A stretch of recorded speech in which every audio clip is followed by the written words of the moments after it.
Welcome. In this video, I'll guide you through the steps to see your snoozed pages on Facebook using your PC. This is based on Facebook's latest update, so let's get started. First, open your web browser and navigate to Facebook by typing facebook.com in the address bar. Once the page loads, log into your account if you haven't already. Next, look towards the top right corner of your screen. You'll see your profile photo there. Click on it. A drop-down menu will appear. From this menu, select Settings and Privacy.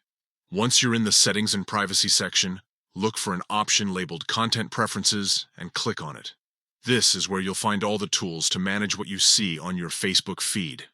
Now, scroll down and locate the Snooze option. Click on it to enter the Snooze settings. This will display all the content you've temporarily muted.